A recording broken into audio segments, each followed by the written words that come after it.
In this episode, we talk about an old friend of ours, Huey. Huey was my first sponsor in the recovery process that I actually worked steps with and was a really good friend. And he passed away 2 weeks ago. So we want to say rest in peace and you will be missed, Huey. In a world with way too many podcasts comes Talian and this guy. The podcast to end all podcasts. With some pieced together recording equipment, a couple loosely informed topics, and a coin, these three friends set out to forever change the next hour of your life. Talian and this guy is solely for entertainment purposes. Joseph, Eric, and Morgan are not professional researchers, investigators, or gynecologists. Not suitable for children. All right, welcome back to another episode of Talian and this guy. I'm Morgan. Ladies and gentlemen, we at Talian and this guy would like to welcome Bob Bacon. I'm Bob. And I'm Eric.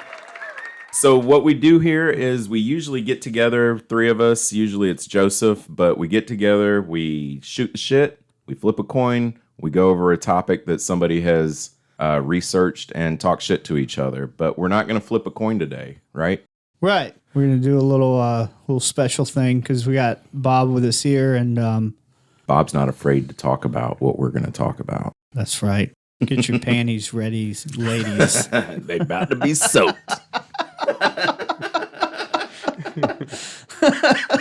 Thank God they can't see me. Oh, shit, man. We were somewhere. Oh, your girlfriend's divorce party. And someone said, wait a minute, you're this guy? Oh, yeah. And I was like, yeah, I'm this guy. And that was the first thing that entered my mind is like, they're like, this fucking guy? Thought he looked like Morgan and Joseph. Jesus. Yeah. Two gladiators. Yeah. Oh, man. So, Eric, tell me something from your week. Tell me. Go. Right now, Annie and I have decided to paint our living room because I'm a child, and What? we got one of those portraits that you can get of your dogs where they look like nobility from the 1700s or some shit. Well, we bought this big blanket that is like a huge artwork, so we hung it on the wall. It didn't kind of match our color scheme. So we ended up like getting new couches and a new rug. Holy shit, wait a minute. You got new couches and a new rug because of the Tapestry? because of your tapestry. Kinda. And now you're gonna paint your Dog tapestry? And it's like the first, when you walk in the door, it's the first thing you see. But no, I wanted different couches for a little bit anyways. And Annie's the frugal one. I have to work on her for months to spend money. Yeah. We've been talking about getting an AC, which is something that we both know we need, like, for the house. You're talking about air conditioning. For years. We've been talking about air conditioning for years. Just an AC. We need to do it. Yeah. Bite the bullet. Anyways. No, we'll get a dog tapestry and then redo the living room. Yeah. That's funny as shit, man. On our list of priorities. Yeah. I want a dog tapestry, but Annie won't let me. His life's so hard. Well, it's just she won't fucking do it. We even have a line of credit to do that sort of stuff. She just won't fucking do it. But anyways, I've slowly convinced her into replacing every piece of our living room based on my dog blanket. So, Hell yeah. Bob, how's your week looked? Pretty good. I don't know. I guess the highlight of my week was coming up here, coming to Columbia.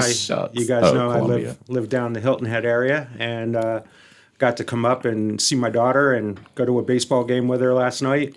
So that was fun. They had fireworks after.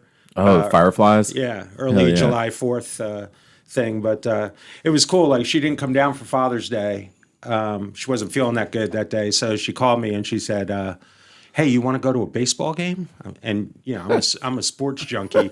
Yeah. And I was like, yeah. I go, how did you think of that? She said, Dad, sports. what can we do? So it was cool. It was really cool hanging out with her, and she just bought a house.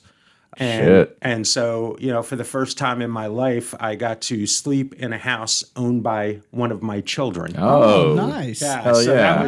that was like, I was like, wait a minute. Because she said something. And I said, get out. And she said, no, you get out. Motherfucker, it's her house. That's right. She's like, I ain't going nowhere. That's great. Yeah. So that was really cool. Hell yeah. How's that park look? I know they tore a bunch of shit down because it was pretty well hidden from the road for a while, and now they've torn a bunch of stuff down and built an actual park around that baseball field. Yeah, well, I mean, from Bluff Road, you can't, Bull Street, you can't see it. Oh, you still can't see it from Bull Street. So you have to go in, and I had never been there before, so I just kind of followed the road and said, hopefully a baseball stadium pops up around here somewhere. But yeah, and you could still see like out in along the left field and right field as it gets out towards the wall, you could still see where there's stuff that they're doing construction inside of it too. Yeah. So, but no, it's nice. It reminds me of where the South Carolina Gamecocks play. Their new baseball stadium over there? Yeah. It's not new anymore. Yeah, it basically looks like that. Yeah. So, which is really nice. Yeah. For a low single A team. No shit. They probably have one of the best stadiums going. So Annie and I went with some friends that we all know, Paula and Jimmy. Yeah. Jimmy Money. And it was a little while ago, so it was, not that old. And it started raining really fucking heavy. And there was like a pipe behind me that meant to divert the water underneath or whatever. It broke and just flooded me right behind me, completely soaked my whole body. Nice. Yeah. Did the people around you have to pay extra for the wet t-shirt contest that night? Or? Dude, shit. I went and walked up to like somebody was like, a pipe broke behind my seat. And they were like, oh, we'll get on that. But now I'm like, can I get a towel or something? Like, they never. You want to give me a free t-shirt or something? Yeah, something. Something dry? No. Oh, God. I was like, that's hilarious, though. Now I can piss my pants and no one will know it. Yeah, could blame it on that. Been wanting to do this for a while here. Hold on. Yeah. What about you, Morgasm? Who, my week? Yeah, your week. Okay, so I went to, I guess, last weekend was Father's Day, and my ex-wife had scheduled her beach trip with the kids over Father's Day weekend and didn't realize it was Father's Day or whatever. Sure, she did. But to her credit, she told me that if I wanted to come to the beach and, get the kids and spend some time there, she'd pay for a room or whatever. Oh, nice. Because she couldn't cancel her room. She even offered to come home that Saturday. Anyway, so I go down Saturday and stay the night with Brandy, and we go. The kids love going to the Wahlburgers restaurant. They're always making jokes because for some reason people think I look like I could be related to the Wahlbergs. You do. And my kids make jokes about it because they got the pictures and the big cardboard cutouts and shit, and they like the food. So Brandy was like, why do you want to go there? And I'm like, look, if I can find a place that all three of my kids like the food, that's where the fuck I'm going. Oh, yeah. Yeah. So we're in there and we're eating, and some lady gets up out of her seat and she looks over and she like lunges over at me. And I was like, yo, what the fuck are you doing? And she just kind of mouths, are you him? And I was like, get the fuck out of my face. Like, no, I'm not him. And she went to the bathroom and she came back and whatever. We finished eating and we're getting up to leave. And I swear, like 5 women at this table, they're all staring at me. And I had to have turned bright red, because I'm like, what the fuck? And she goes, come here a second. She's like, you can tell us. I know you're not him, but are you one of them? And I was like, no, I'm not one of them. And she's like, you should really use that to your advantage. And my girlfriend's like, she's like, he's done. Yeah. I'd have been signing autographs and shit. That's what somebody else told me. Yeah, I'm one of them. Let's take pictures. Yeah, $20 a pop. Oh, God. That shit's embarrassing, though, man. I don't know if, that's as close to celeb status as I'm going to get. And I don't know if I can do any better than that. Woo! We fucking love you, Morgan! Yeah! grab his dick and twist it. I don't want to be recognized everywhere, you know? Could you imagine living like that, like for real? Fuck no, man. That's what a lot of celebrities complain about, that shit. Being out to eat with their kids and people are coming up like, hey, can we get a selfie? Or, can I get your autograph? Yeah. I would love it. I'd be like, are you him? I'm like, whoever the fuck you think I am. I am him. It's Lionel Richie. Yeah. I'm Lionel Richie. Yeah. When I was younger, I used to get John Candy. Oh, yeah? Yeah. And then I looked, I said, do I look like John? No, you look nothing like him. I go, I don't know. I guess it's just a fat guy thing. I don't know. So the last thing that I had, or the other thing that I had was, and you might know something about this, Bob, because you live down in the low country of South Carolina, the Murdoch family in Charleston. Nope. Okay. Yeah. You, Eric, you heard anything about it? Where this is going. Okay, the Murdoch family, they're like a family of lawyers. Like the dad's a lawyer, the grandpa's a lawyer, and so the son was out boating a couple years ago. He had a young girl with him, 16 or 15 years old, and they were drinking, and he wrecked the boat and killed the girl.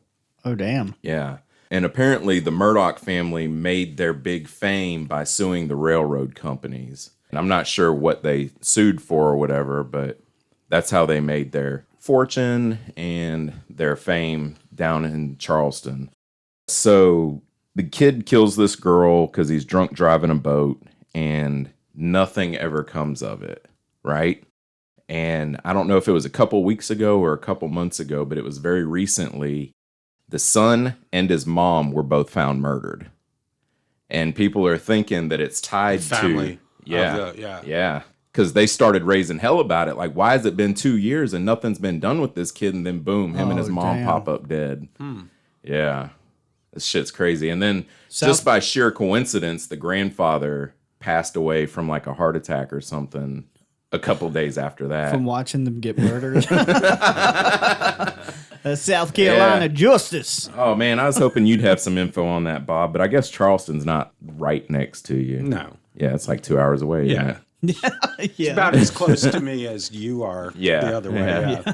So, Yeah, but I had just learned about that. I went to, I attend this BNI meeting, and I hadn't been in like a year because of COVID and then just getting out of the habit of being there. So I went back to it, and they were all talking about it at the meeting and stuff. And I'm like, what the fuck are y'all talking about? And then they explained the whole story to me. And I'm like, holy shit. I wonder What's if the a guys BNI know. meeting? A business networking. Oh, okay. Yeah. Yeah, you have lunch and exchange leads and stuff. Yeah. It's a good way to build a business. Nice. Should do that for the podcast. Yeah, No, I'm just kidding. No, nobody cares. Just put the sticker on your forehead. Get your phones out, everyone. Yeah. I'm going to need you guys to scan this and listen to it, not around your kids. I've been peppering cop cars with them. The stickers. So, Eric, you want to tell them what our topic's going to be today? Yeah, I think I have a loose idea of what it's going to be. So we're all, and this includes Joseph in this statement too. That son of a bitch. We're going to talk about his stuff too. Yeah, we have permission, right? We're gonna. I don't know. I don't care. All right. We all met in the quote unquote rooms of recovery, and because of, if you know anything about them, there's different like traditions and stuff that people who are members of 12-step groups try to adhere to. So we're not gonna try and specifically mention which one, because we're by no means like representatives of anything other than our own recovery. Right. And we've never specifically addressed this on the show, but we joke pretty openly about our past drug use and stuff. Yeah. It's nothing I'm not particularly ashamed of that stuff anymore because I kind of worked through it. I mean, Right. I could smoke crack with the best of them. But we're, part of the reason I asked Bob here and why this is important is Bob was one of the first people I met when I started recovery, and he helped me incredibly during the beginning part. And you're kind of someone who I look up to as a dad for my daddy issue reasons. But nice. You were kind of like, you were like my dad in recovery. You I didn't get a call on Father's Day, motherfucker. Yeah, you didn't. I think I usually do, but yeah. Yeah. I fucking, I hid under the sheets this. The fucking Father's Day gets me, dude. Anyways.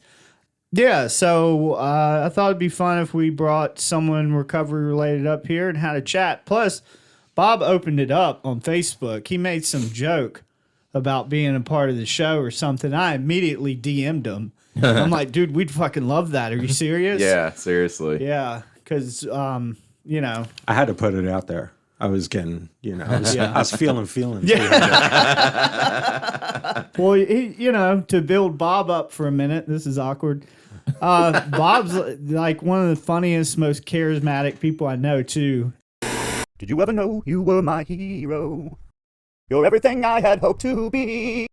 Did you ever know you were my hero? Bob, you are the wind beneath my wings.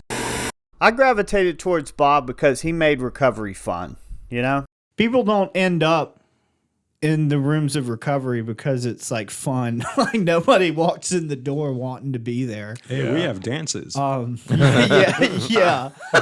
But you finding the people that made it fun, I think, is what kept me around because I love humor. Humor breaks through barriers like nothing else, in my opinion. Yeah. And it's a great way to cope if it's not overused with trauma. It just is. Laughing about some traumatic shit is way better than crying about it, in my opinion. Sure. Not that, cry. You need to cry, but not all the time. Yeah. Sorry. No, it's all right. What about you, Morgan? What's your idea of what this is going to be like? Well, that's kind of what I was thinking. Again, to talk about Bob for a second, I've seen him since like the very first speaker meeting or whatever I'd ever gone to. You ever seen his mushroom tip? Nope. Have you? No. Okay. Not without a microscope. Oh, shit. No, but Bob used to come down to Sumter and speak pretty regularly. I think he knew some people down there. At that point of my recovery, I looked up to Bob like he was like a guru who had known everything about recovery. Now I know differently. Yeah. No, but yeah, I've always kind of looked up to Bob too. So this will be a lot of fun. I've definitely heard him share stuff about his recovery before, but hopefully we can get a little bit more in depth when not constrained by the, as you said, the traditions of the 12-step fellowship. Maybe we can pry a little bit more out of him. Yeah. It's funny. I've listened to some of these podcasts and all you do is like bang on people. Yeah. And you guys are like blowing sunshine up my ass. And it just does not feel like the same show. So, that's cool. Yeah. That's what Joseph's for. He's our lightning rod for that. We'll get back to him next week or this episode. He's got such a punchable face. I listen to some episodes and I just feel bad for the guy, man. Like he can't even talk between me and Morgan, just fucking beating him up. I think it. Yeah, I think he does. Yeah. He gets attention. It doesn't matter where it comes from. That's right. What form. So we'll go ahead and take a break, and then when we come back, we'll jumpstart this thing with Bob and start talking about addiction, recovery, and how we all did it and still do. Well, hey there, beautiful people. It's Morgan. If you like being fabulously faux famous as much as I do, then you're going to love my new business venture. It's called Morgan's Fab Faux Famous Factory, and it's right in downtown Talian, South Carolina, big boy. Now you can be faux famous just like me. We can give you the ultimate faux famous makeover so you can appear to be like someone else. Someone less blah and more on fleek. We have on staff some of the most talented gender impersonators that Talian, South Carolina has to offer. Our team of gifted artists will transform you right down to how you walk and talk. We'll release your inner lion. Roar. Prick up those ears, pussycats. It's testimonial time. I was a crack-smoking, violence-prone electrician. Now I get mistaken for Marky Mark. Thanks, Morgan. Ooh, Marky Mark, I just want to eat you up. Love you. I was a junkie living in a dog kennel. Morgan made me appear to be a decent human being. Now I have a cat and enjoy pedicures. You saved my life, Morgan. Thanks. You get him, Tiger. This Morgan guy is the best. You go ask anyone, they'll tell you. Morgan is the only one to see for this. Everyone else is a bunch of losers. Thanks, Morgan. Here's a thumbs up for you. Thanks, girlfriend. Spoken like a true dictator. Dictator. Aye, this be RuPaul. This be a thing that Morgan is doing. Testify!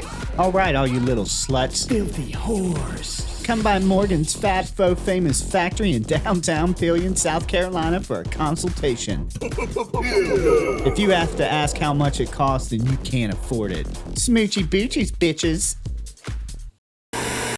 Okay, we're back from the fucking break. Fucking voice is ridiculous. Why? You were just made for the radio. Hello, I'm Morgan. Yeah. How you doing, baby? You know I can't get enough. Attention.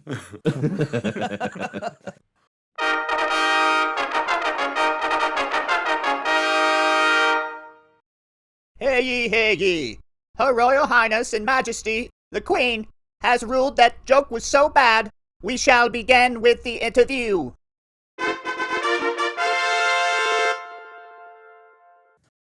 So I guess to kick it off, I'll ask Bob a question. When was the last time that you put a mood or mind altering drug in your body for the intent of getting high off of it? How long has it been? December 20th, 1992. So Damn. You were one of the 92s. yeah, I was actually in 89 and then fucked up for a day, and then I became a 92. Fucked up for a day? One day and switched my date. So that's all it did for me. Well, it only lasted a day. It wasn't one of those days that turns into 3 years. That's usually what that Didn't means. even last a day. I mean, Yeah. I went out and I was like, this Oh, ain't I working. got you. Okay. Yeah. So 89 for the 3 was- years or whatever, yeah. and then, okay, Yeah. got you. Not like one night in 89. Yeah, that's what I was like, damn. I made a mistake and then I woke up in Woke up, 1992. woke up in prison. I swear it was just a day. Fucking Mike Lindell. Oh, you're smoking crack again. What kind of shit were you getting down with? What were you getting into? I was pretty much a garbage head. You know, I did whatever anybody had, but my preference at that time, as with everyone back in the 80s, was crack. Oh, really? Oh, yeah. Oh, okay. See, Yeah. you don't usually share that part of it. Yeah. Yeah. Well, it doesn't matter what or how much we use, right? Yeah. Right. Yeah. Well, to an extent, but some Yeah. people can relate with Sure. that, I think. Yeah. Yeah. Well, you know, I was having a lot of fun with it. Like, I would get paid and I would go out and buy 2 pounds of bologna and a loaf of bread, because I knew that once I started using, I wouldn't have any money left. Mm-hmm. So I had that. That was gonna feed me for the week. Right. And then I go over to see Flacco, and I would give Flacco all my money. In the beginning, I was giving it to him $20 at a time, but I just realized that I was wasting Yeah. gas. Yeah. So And then he'd go re-up from the CIA. right, exactly. And then you know, I go home and I would hang the blankets over my windows and put the towels down along the doors, because you know they were out there. And then I would unplug the refrigerator because the compressor would kick on and scare the shit out of me. And for everyone that hasn't smoked crack that's listening, they weren't out there. No, They weren't really out there. they really were. And I think that's a good point to kind of make for, I hope, some people who maybe never experienced addiction Yeah. like we have listen to this, because there's like a very animalistic aspect to it yeah. that comes with just certain drugs tend to have certain side effects that other drugs don't. Right. Yeah. And with like coke, Paranoia. especially crack, paranoia, and Yeah. it does with meth as well. But it's funny with crack, you get people who like, we all probably relate to looking out of the blinds for people that were never there. Yeah. Yep. That was the whole point. That was the whole point of the blanket. I would just pull it out and peek out. Well, I would look through the blinds for somebody who wasn't there, or I'd look on the carpet for something that wasn't there. Sure. Yeah. Whatever I was looking for, it definitely wasn't there, though. The most fucked up thing is I had popcorn ceilings in my apartment. And those little pieces of white shit would fall on the carpet, and I'd dive down and be like, I smoked more popcorn ceiling than I did crack. I'll be honest with you. Yeah. So I had to give up all that fun. Yeah. I would take all my clothes off because I would sweat like a pig. Right. And I had to give all that up to get into recovery. All that? Yeah. And this was my idea of having fun. Yeah. And in the beginning, when I started using, I was at parties and I was with people and I was social. And at the end, I was in a dark room by myself. Exactly. Right. Yep. We all relate to that, right? Yeah. Fuck yeah. And there's there's definitely a biological reason for this. I don't know if you talked about looking at some research of a doctor that's also in recovery. Uh-huh. I know. One of my therapists did she studied the brains of rats on cocaine. Okay. Yeah. When they get done, What a waste of coke. This is funny. So when this lady, I won't say her name, but when she told me once that she used to save these rats from the study, because when they're done with the study, they just kill the rats, but she loves animals. Aww. So she would sneak in and take what rats she could home, and she had turned the whole room of her house into a playland with all those tunnels and shit for gerbils all over the room. With a bunch of recovering rats. Hey man, you got any of that cheese? I said give me the fucking cheese! So fast forward 5 years in the future, I was in a presentation for my job that had to do with recovery and stuff. And someone starts telling a story of their friend that used to steal these rats. And I'm like, was her name blah, blah, blah? She was like, we'll talk after the conference. I know her too. Yeah, I know that goddamn that's fucking crazy. thief. But Can we talk about how absolutely disgusting it is to keep rats in your house? I was thinking. About as nasty as keeping a crackhead. No, come on. No, We're people. No, that's right. Rats don't steal your TV. That's right. That's right. You fucking rats are better. But she explained to me how the center of your brain that deals with need, the need to procreate, sex, the need to survive with food and water, shit like that. That's where your trigger to get high gets encoded in your brain. So our brains literally think it's a need and that you will die without it. Mm-hmm. And that's not on a conscious level. That's some primal shit. That's what they call the lizard brain. It was the first part of the human brain to develop. Yeah. So well past fun, we were crawling around on the floor smoking toenails and shit. Not because we're bad people, because our brains literally had learned you will die. And it's not true. But the signal that's being sent to us is you're going to die. You go into a panic. Mm-hmm. You're like, where am I going to get my next fucking hit? Yeah. Mm-hmm. And that's fucking biological. That has nothing to do with a moral deficiency or being a bad person or any of that. And yeah, everyone has to pick up a drug for that to happen. But all kind of fucking people use drugs without becoming that sort of problem for them. That's right. This lady that I was listening to, her name's Judy Grissel, and she's a neuroscience professor at Bucknell University. Oh, she still owes me $20. Son of a bitch. She wrote a book called Never Enough, and it's about the ins and outs of addiction and how it affects the brain and stuff. And she was saying that kind of, when there's three things that make up addiction, and it's craving, tolerance to the reward, and withdrawal. And, you know, we all do it for that reward, right? Right. I'm going to shoot this stuff up, and then we'll get back to shoot this stuff up. I'm gonna blow through this. Here we go again. I'm gonna read over this little bit of stuff that I have, and then we'll go back to I'm Bob gonna put real this quick. in a light bulb and heat it up. But she was saying, you know, you get the reward first, and the reward could be something as easy as like coming home from a hard day at work, and you pop open a beer or pour a glass of Jack or something like that, and you have a drink. And you feel relaxed. You're like, there goes. Okay, I feel better now. And she said your brain automatically picks up on that. And it's like, okay, we're relaxed. And if you do it every day at 6 o'clock when you get home, then before 6 o'clock every day, your brain's like, okay, we need anxiety, we need chaos, and we need it now because we're going to go home and we're going to fucking relax.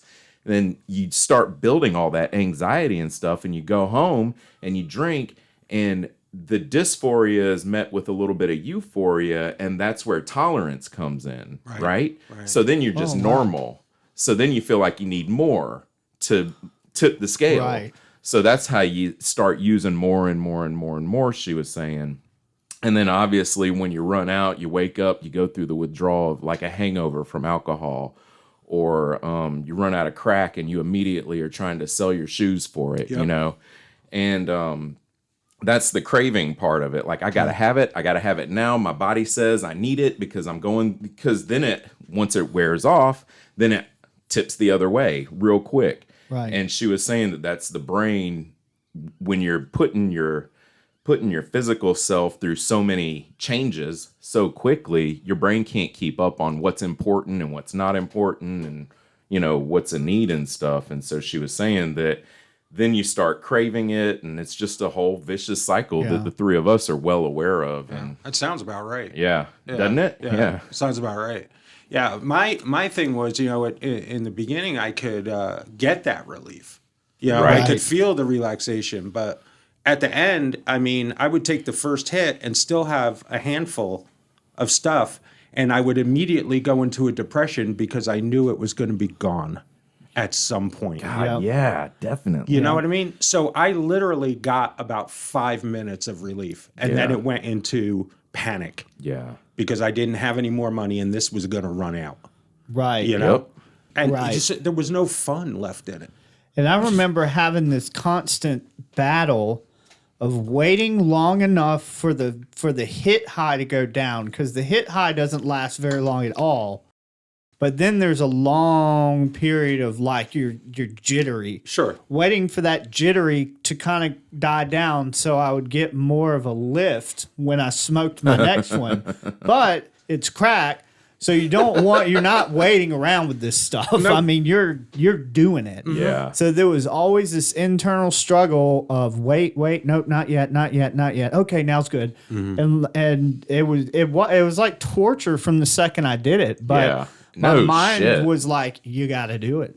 Yeah. Even when I wasn't on it, there would be, I could have 2 weeks away from it, and when it got in my brain, I would get panicky. But I wanted to touch on something you just said with the your body kind of preparing you for the getting high, like it builds the chaos and the nervousness and stuff, so you feel that relaxed thing when you take a drink or do whatever.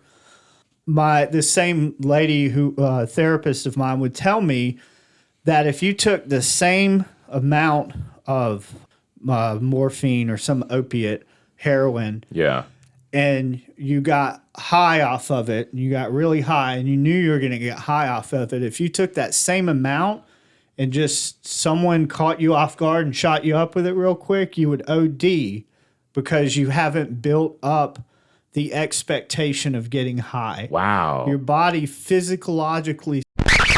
What did he just say? Physiologically starts changing when you make the decision to get high. your body starts changing its chemistry to prepare for that drug. Yeah. So the same amount of drug That's what I'm sorry. kill an unsuspecting person. I mean to cut you off. I'm sorry. Yeah, sorry. no, Just, no. You were it's talking. okay. Okay. She said something about the physiological effect and how your body is always trying to maintain homeostasis, which right. means it's just it's the internal state of stability. You want to keep that. So that's why when you take these drugs and they're shooting you way up, then your body wants to level you out. I like your arm movements right now. No listener can like see that, but it's real good. 1980s fucking jazzercise. I was getting kind of a Donkey Kong thing. I was giving myself too much credit. I'm sorry, Bob. We cut you off for about 10 minutes there. No. I got a science hard on over here. It's weird. I think now my drug of choice is laying on the sofa because honestly, because I come home from work, I'm tired and this and that, and as soon as I lay on the sofa, it's like I feel that relief and my back stretches out, and I just basically want to lay on the sofa. Right. Even my wife tells me, like, "Are you just gonna lay there? You don't sit up on the sofa anymore." And I'm like, I don't know. It's weird. Well, you guys were talking about that, and I was thinking, I think I have a sofa addiction. I don't know if they have a 12-step fellowship for that. Lazy lay on your ass anonymous. Yeah. One of my kind of pet peeves is sometimes there's a mindset of like people who have addiction issues that are very apparent because of the things that they're abusing or misusing will call other people like earthlings or like people that don't think like us, but everybody has some type of thing, and it may not be drugs, it may not be illegal, but it may just be relationships or other people, retail therapy, or they've got something gambling that they've tried to use to fill some hole in them that is not fucking working, but they keep reaching to it like it's going to work. Yeah. It's not particular to any group of people. Yeah. Everybody does. We all search on the outside for stuff to fix us on the inside. It's like being hungry and taping sandwiches all over your shirt. Damn, that's a fucking great metaphor. That's it is. I want to see somebody do that too. Me too. God, I mean, if somebody walked up and they had 10 sandwiches taped on them, you're like, "What are you doing?" "I'm hungry." Yeah. Well, that doesn't work. You have to take it inside. Oh, now I get it. Now I get it. May I take your order? Yeah, I'll take the bacon sandwich. That's kind of my issue with some of the stuff that seems to be happening more recently in society, where people want to have these crusades and campaigns for whoever to not say certain things or act certain ways because it offends them. And I'm not saying some of these things aren't offensive. But what your pronoun is? Or whatever. Some people take it to an extreme where it's like, okay, that triggers you and you want people who are close to you to respect who you are and this and that. But the real world is that most people don't give a fuck who you are, and you have to learn to manage that trigger shit on the inside. You got to learn how to deal with hurt feelings. Yeah, you got to toughen up a little bit. Right. Because the world isn't going to kowtow to what you want. Shit. Right. Nobody does what I want them to do. That doesn't mean, Joey racist. Yeah.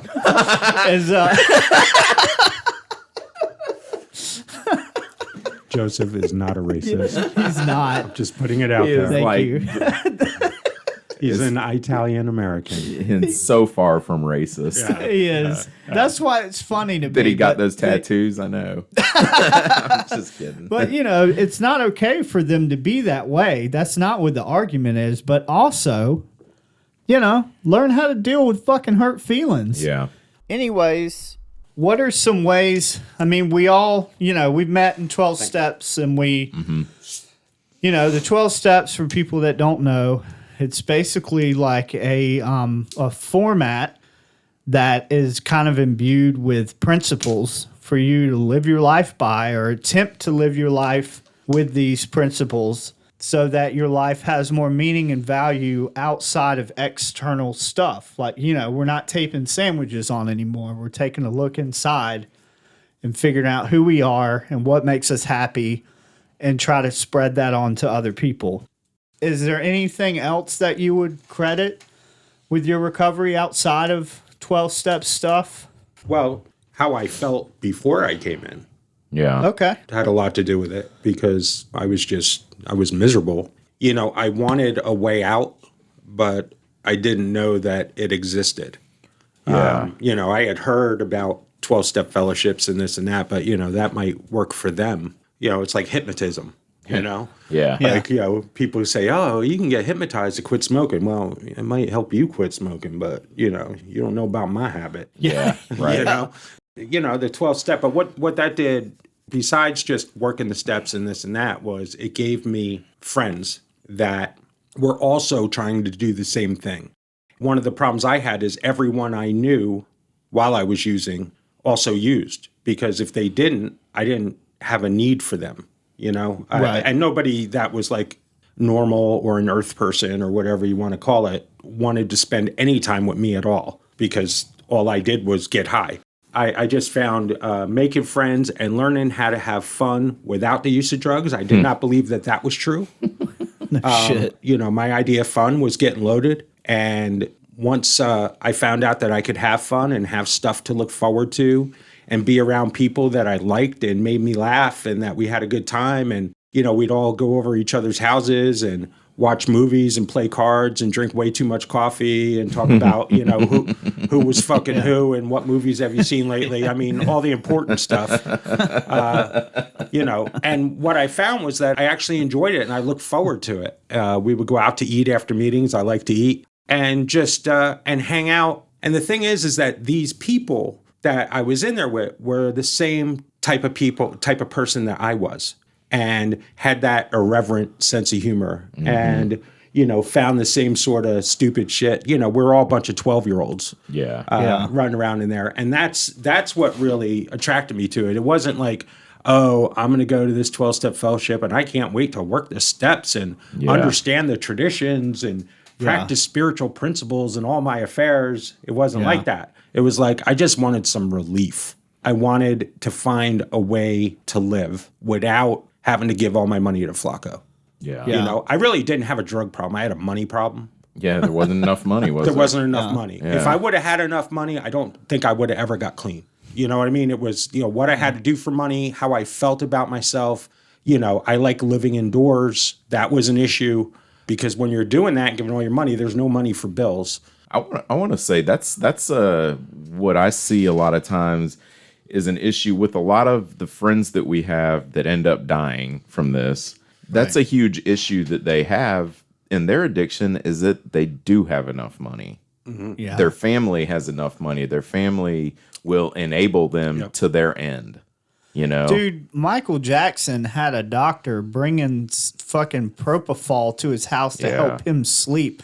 Propofol is used for surgery. That motherfucker had a doctor bringing that typically you don't find this medicine outside of hospitals. Right. Or some place that does like medical treatments of some sorts, surgery, outpatient surgery, shit like that. He's got all the money in the world, and it did not help with that. Right. I mean, I'm guessing he had some drug problems if it was taking propofol to put him to sleep, because that's knock your dick in the dirt. You're not conscious shit right there. That's beyond. Yeah, I mean, they could perform surgery on you while you're sleeping and you wouldn't know it. Yeah. Which is kind of how I am getting woken up in the morning. They're like, you know. But still, that's crazy, man. But I bet you this. I bet you got really good sleep. Nobody's woke him up yet. Yeah. Man, I bet he woke up. He didn't have each bags morning. under his eyes. I'll tell you that, boy. Ooh, God, it's like I've never touched a child. Yeah. Oh, that's horrible. I held on to my drink. I swallowed it. Giggity. Yeah. Morgan has a too much dick problem, I think. What is that? He's got a dick like a Coke can, and he's got a sex drive like a young, roided out bull. You got too much dick. Oh. He's got that big dick energy. Yeah, he's got that big dick energy. Yeah. He got clean and then he realized, oh shit, I got BDE. well, now that this shit works again, I need to go use it. So find me a hole somewhere. That oak tree looks kind of good. Fuck the squirrel. The fuck did you do to this watermelon? Whatever, man. Yeah, I always have a problem with watermelon because it's too big to put in the microwave, and I'm only going to hit something that's warm. You know what I mean? I think that's another kind of common thing with most people that I've met, or a lot of people that I've met, or I gravitated towards in recovery, is this kind of dark sense of humor, because we've just lived kind of on the wrong side of the tracks for a while. So we all have this kind of twisted sense of humor that not everybody else has. Yeah. That's what my wife says all the time. Me and my son Eli will be there, and she's like, "I'm living with 12-year-olds." You know. Hey. Yeah, and Yeah. it was a conscious decision. You know. I can relate to a lot of stuff you were saying, Bob, about some of the things you picked up on coming into the 12-step fellowship, as far as like being able to relate to people, right? So I walk up to my very first meeting ever, and it was kind of the same thing where I had somebody telling me, "Oh, you got to go do this, you got to go to these meetings because people get help in there," and I'm like, nobody's going to help me. I smoke crack. Do you know that I smoke crack? Yeah, because I can't just stop smoking crack. If you think I can, you're fucking wrong. Yeah. And I think that's something important to touch on too, just real quick, is that people that aren't drug addicts, and some people that are drug addicts and just don't admit it, right, will look, or realize it. Or realize it, right, will look at drug addicts who are continually trying to get clean and just can't. I feel like they don't understand that, like, I wanted to get clean. I wanted to be able to stop smoking crack for a couple of years before I stopped smoking crack. Sure. I remember sitting in my room learning how to cook it overnight, and 11 o'clock the next morning, I'm still cooking it and smoking it and fucking crying on my bedroom floor, telling myself out loud to just stop. And I couldn't do it. That's powerlessness. Yeah, exactly. That's exactly what it is. That's using against my will. That's right. Right? So anyways, I go up to this first meeting and pull up, and it's at the back of this detox house, and I see some people standing out in the yard, and I'm like, man, I'm just going to cruise through here and tell my family I went to the meeting, and just haul ass out. And then there's people there, so I'm like, shit, now I got to stop and talk to them because I'm important and they're looking at me. Yeah. I was not important. I was driving some van that fucking smoked more than I did. Yeah. And I get out, and there's this old redneck dude standing there. And, this isn't a meeting. I can say who it was. It was Huey. Yeah. You remember Huey? I used to sponsor him. Yeah. And George. And George, yeah. Right, yeah. But you remember Huey too, don't you? Yeah. One of the first kind of big things I did in the fellowship was Bob took me to Myrtle a Beach men's retreat, and I met those fuckers. He took me to the little hospitality room or whatever. Huey said his dick was as big as a squirrel, and it even had a rib cage.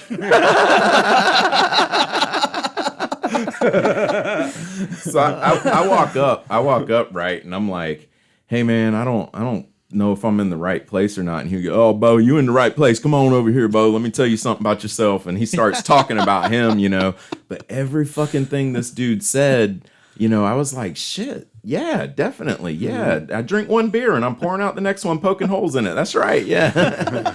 And I thought that was really cool. And I went inside this meeting and I heard some girl share about, like, being able to make amends to her mom, but couldn't give her back sleepless nights and tears that she cried and shit like that. And it just, like, I just started crying, because I'd never looked at it. I never looked at my addiction as hurting other people. No. Right? No. Only myself. And I would use that. I would say, I'm doing it. Yeah. It's me that it's affecting, not you. Yeah, that's right. Leave me the fuck alone. I'd be right. If everyone would leave me alone, I'd be fine. Yep. I'm not hurting you. Yep. Anyways. But we were. Oh, yeah.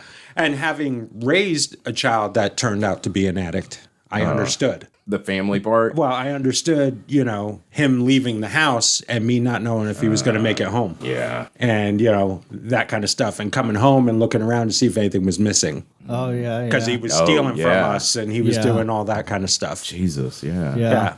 Wow. So that, it gave me a good perspective on what my parents went through.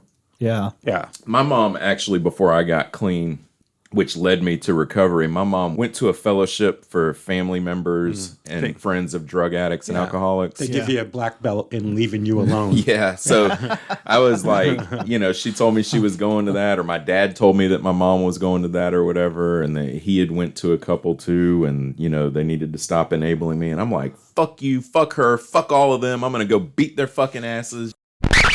One more time for the people in the back. Fuck you, fuck her, fuck all of them. I'm gonna go beat their fucking ass. And I was so, by the time I got clean, I was so glad that my mom had done that, because I needed to fucking hit some kind of bottom. And that's what I like to say. I think that's kind of what a drug addict needs, is to hit some kind of bottom where enough is enough. And you're, like we say, sick and tired of being sick and tired, right?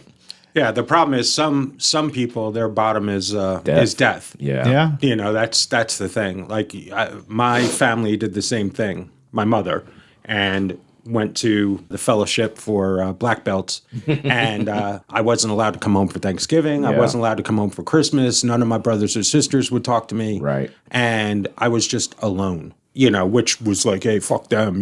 But I didn't like that. Yeah. And when the holidays passed and all this stuff.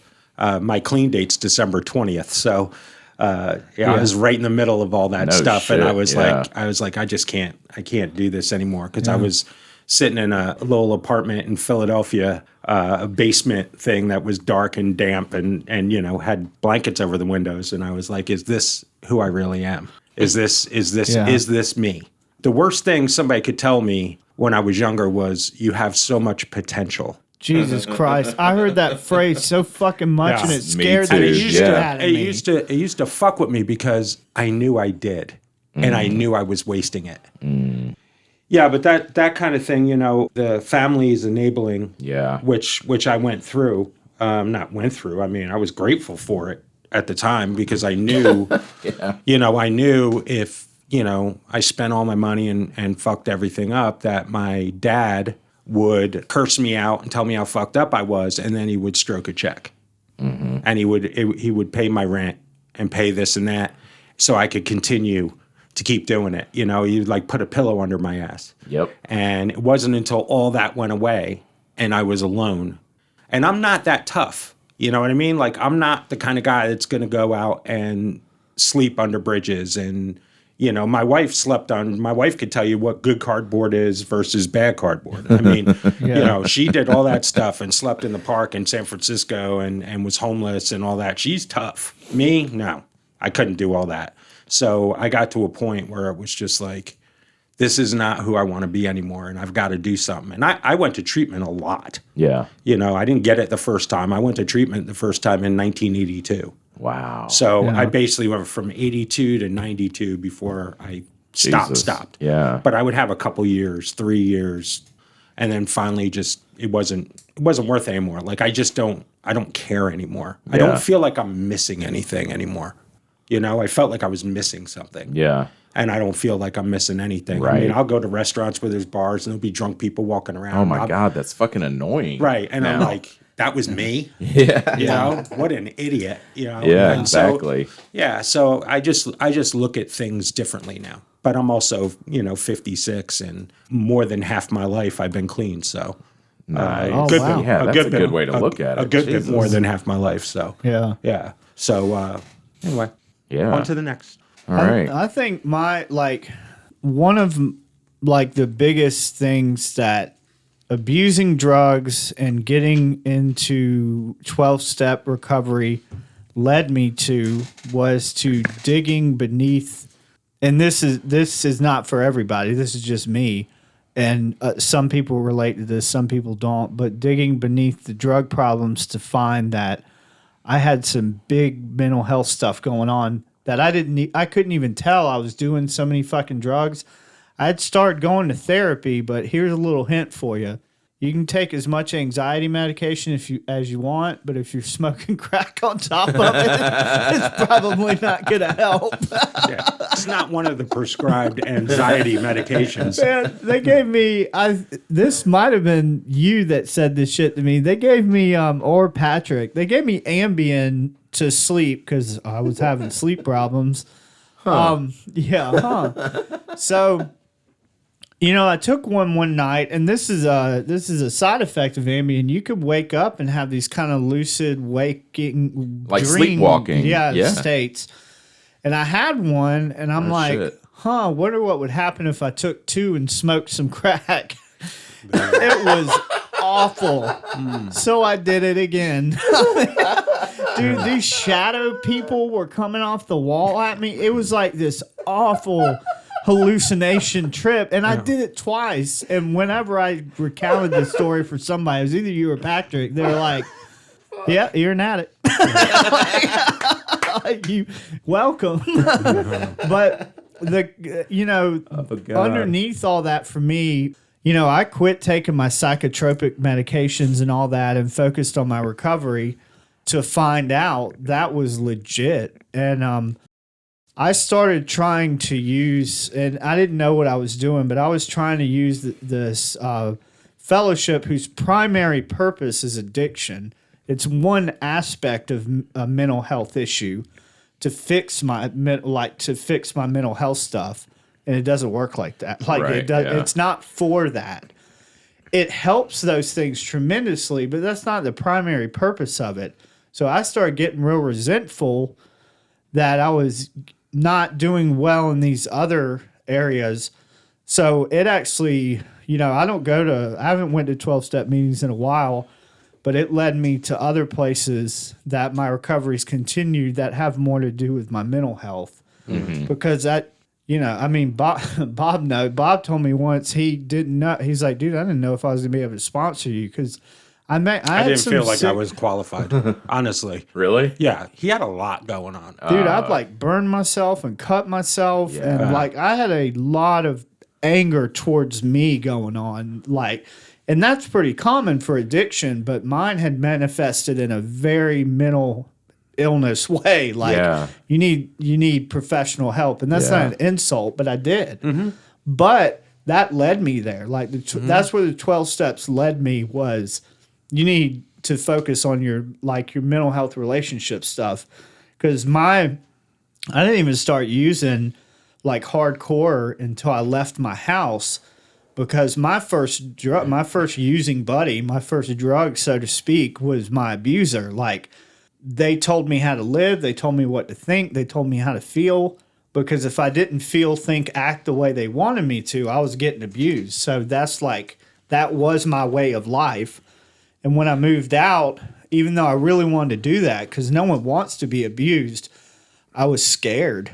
I just remember being frightened, and I turned to drugs because it made me feel, dude, when I first did coke, I felt like the most charming person in the room. I could talk to anybody. I was not afraid to open my mouth. Yeah. It's probably hard to imagine me being afraid to open my mouth nowadays, but I used to be scared of my own fucking shadow. Yeah. You wouldn't leave the house. Yeah. I was agoraphobic for quite a few years. Oh. Wow. Yeah.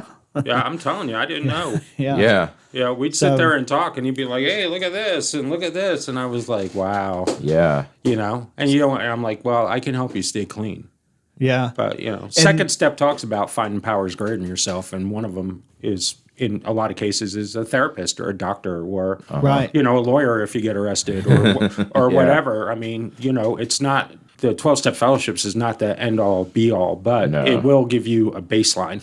It's like triage, right? If a cancer patient comes in with a gunshot wound, they don't treat the cancer, even though that's the one that may be the most serious long-term. Yeah. They treat the gunshot wound, but then when the gunshot wound gets better, you need to start doing some chemotherapy and shit. Mm-hmm. It's kind of like that. The drugs were like, yeah, you need to fucking do this shit. You need to take care of this first.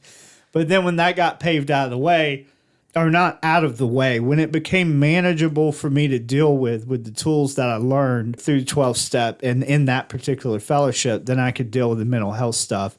So I guess we used to send Eric for a tune-up once a year. Yeah. He would be like getting crazy, and I would go, it's time for a tune-up, and he'd go check himself in for a week and get straightened out. Yeah. That's what Joseph would tell me, because when we first started hanging out a few years ago, you were still doing that. Yeah, I was going in every once in a while. Yeah. And by then it wasn't like clockwork, but it was still like when things would get bad, I'd go back in. Well, yeah, Joseph told me you were in one time. And I was like, oh, shit, is he okay? He's like, yeah, he does this once in a while, you know. Yeah. It's okay, man. It's just part of the deal. Yeah. That's all. I've gotten more acceptance to what my baseline is with mental health stuff. And that's why I love this project that we're doing now with the podcast so much, is because it's sparked a fire under me like nothing else has. And, you know, I want to get this to... I mean, this would be my dream for this to make money, because I get to be creative. I get to chat with friends a good bit.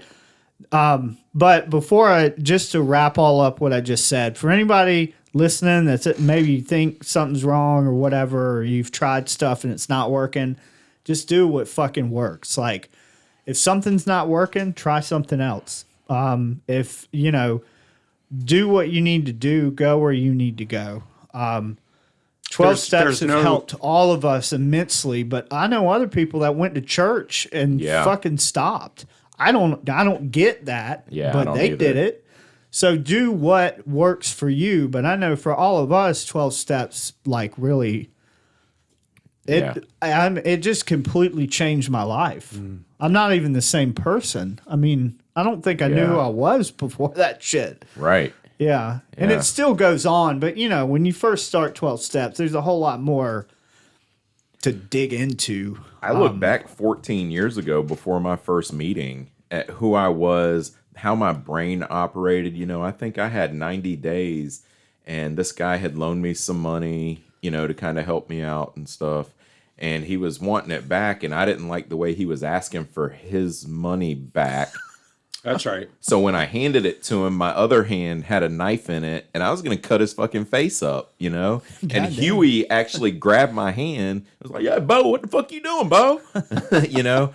And I look at that, and I'm like, I would never think to do that shit right now. Yeah. You know? Do I owe you anything, by the way? Yeah. God almighty. It's nuts, though, right? Yeah, the growth. I've never known that you. So, like, you've told me stuff like this, and it's hard for me to imagine because you're such a affable guy. You're just a likable, nice, charismatic guy. Yeah. So it's with hard a switchblade in his pocket at all times. Yeah. I do have a knife. Yeah. Well, you know, we sat here today and you know, kid around a lot about this, and a lot of times it helps to have some levity, have some humor about the stuff that we went through, because otherwise, you know, if you just take it serious and get depressed about it, there's no relief in that. You'll blow your fucking brains out. Right. So we kid around about it and we laugh about it. But if anybody's listening and they do have a problem, there is a way out. There are solutions. And, you know, 12 steps, if it's a drug problem, you know, 12-step fellowship is a great solution. If it's mental illness, you know, therapy and that kind of stuff, or just, you know, talking about how you feel. I wasn't big into that. I didn't like to talk about how I felt. The only feeling I ever had was anger. Anger was acceptable for a guy. Yeah. But to say you hurt my feelings, no. You know, that would show weakness, and I'm from New Jersey, and that's against the law. So, but if you're having a problem, reach out, because the three people in this room, probably if we hadn't reached out, none of us would probably be here right now. Oh, yeah. Honestly, because it is a life and death thing. And, you know, they got drugs now, you know, they say it's heroin, they say it's coke, and it's not. And it's killing people left and right. So I'm just glad that I'm not back where I was. I may not be exactly where I want to be, but I'm definitely not where I was. So life is much better. And for us, this is a gift, right? So this recovery and this life is a gift. We're all married, we all have good lives. And the only cost for the gift is we have to help other people find it. So hopefully, if somebody hears this and you have a problem, seek out some help. Yeah. Thanks, Bob. And I just wanted to say I'm divorced. And he was married. Yeah, I was. But he's right, though. So today I'm celebrating my 40th birthday. Happy birthday. Thanks. And I got to say that, honestly, I never thought I would live to see 26, Right. So to be 40, it's like, fuck, man, I'm old. I didn't mean to get this far. Yeah. Jesus, somebody stop me. Yeah. You're right. I did say I was going to celebrate my 40th. Yeah, because That's you right. didn't think you would ever make it. I there. used to joke, but it wasn't really a joke, that my early retirement plan at 40 was just to kill myself. And Oh, I God. made that joke You because fucking better not do that on your 40th birthday. Yeah, hopefully I won't. It would kill the I take vacation. precautions, yeah. But that's what I used to say, because I really was afraid. Like when people would tell me how much potential I had, I would just think, I can't do that. Like I was so afraid to realize my potential. And once again, that's why I love this podcast so much, because this is like me going for a dream, like trying to do something outside of the normal rules of go get a job at the grocery store, but like invest time and money into a venture that I enjoy to try and bring joy to others. I have a fucking master's degree as a social worker, and I was licensed until I let it lapse. But I went through all that to find that I think my most useful tool to help people feel better is my humor. I'm a funny fucking guy. Like fucking Patch Adams over here. I paid a lot of goddamn money to learn that lesson. And I learned a lot of good stuff. But working with vulnerable people all day triggered my trauma like nothing fucking else, man. I had like a full-on breakdown of just, I can't fucking do this, man. Yeah. It was, and I could maybe at a later date, I'm not like putting a tombstone on it, but dealing with people in the grips of their fucking addiction, like day in and day out, of just, because I was in the assessment center of this job I was doing, and just people coming in there. And I mean, this one lady, oh fuck, she started hallucinating. She had like her brain just snapped, and she was just having hallucinations now because she did too much. And seeing like a single mother fucking dealing with that shit, Yeah. People get spun. I was like, I quit.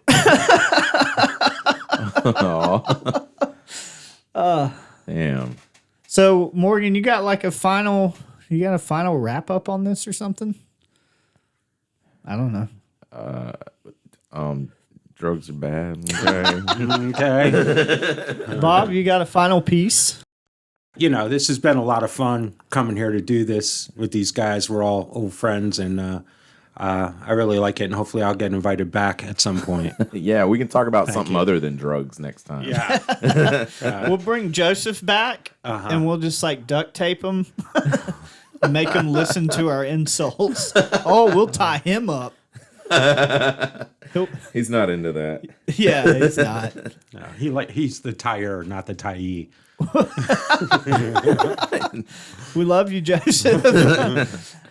So we end this in a kind of unique way. Have a good evening. Have a good day. Have a wonderful life. I don't know. I was going to ask a leading question, and I have no questions. I just... sorry. That's a sponsor you from Hilton Head. Cigar burns. Everybody gets cigar Did you burns. answer it? It looked like you answered it. You did.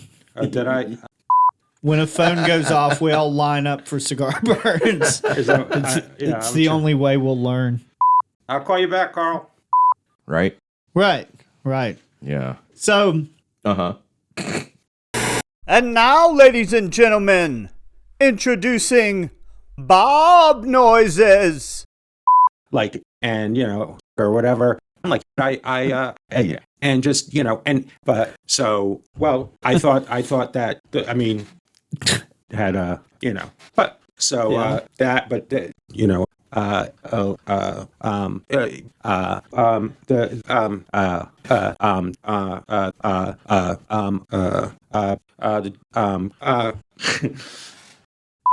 I'm divorced.